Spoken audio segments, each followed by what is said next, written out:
एक बार की बात है, एक छोटे से गांव में एक पुरानी जीर्ण शीर्ण हवेली थी जो गांव वालों के बीच काला हवेली या डाक हवेली के नाम से कुख्यात थी।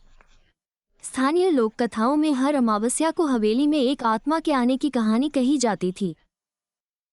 सालों तक किसी ने भी हवेली के पास जाने की हिम्मत नहीं की और यह रहस्य में लिपटी रही। इसके अलंकृत दरवाजे धूल और मकड़ी के जाले से ढके हुए थे।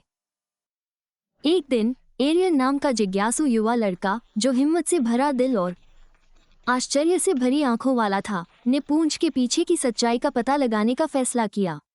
गांव के बुजुर्गों की चेतावनियों को नजरअंदाज करते हुए एरियन पूर्णिमा की भयावह चमक के नीचे काला हवेली की ओर चल पड़ा।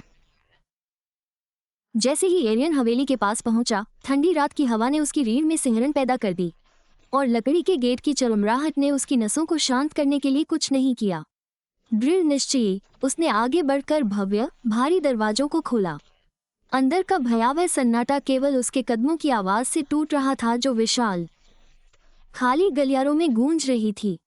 फीके चित्रों से सजी दीवारें मानो उसे हर हरकत पर नजर रख रही थीं। धूल के कण हवा में नाच रहे थे जैसे एरियन मंद रोशनी वाले कमरों से गुजर रहा था। हर कमरा पिछले से ज्यादा रहस्यमयी था। एक भव्य कमरे के कोने में उसने एक टेपेस्ट्री के पीछे छिपा एक छोटा सा दरवाजा देखा। जिज्ञासा से प्रेरित होकर एरियन ने दरवाजा खोला। एक सर्पिल सीढ़ी दिखाई दी जो अंधेरे में उतर रही थी।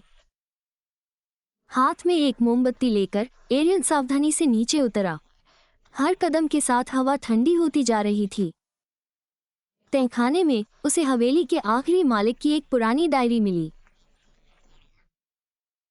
डायरी के पन्नों में एक अप्रतिफल और विश्वासघात की कहानी थी। टूटी हुई और अकेली महिला की कहानी, जो हवेली की दीवारों के भीतर एक। तभी एरियन ने महसूस किया कि एक ठंडी हवा उसके पास से गुजरी है और कमरे में एक धीमी फुसफुसाहट गूंजी। डर के बजाय एरियन को एक अजीब सी शांति महसूस हुई, जैसे कि आत्मा उसकी उपस्थिति के लिए आभारी थी और किसी को उसकी कहानी सुनने के लिए तरस रही थी। एरियन ने भोर में कैवेली को छोड़ दिया, डायरी के पन्नों को अपनी बांह के नीचे दबा लिया।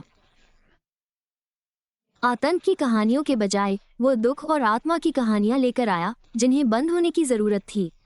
उस दिन से हवेली को डर नहीं लगा, बल्कि समय के दायरे से परे प्यार के प्रतीक के रूप में याद किया गया।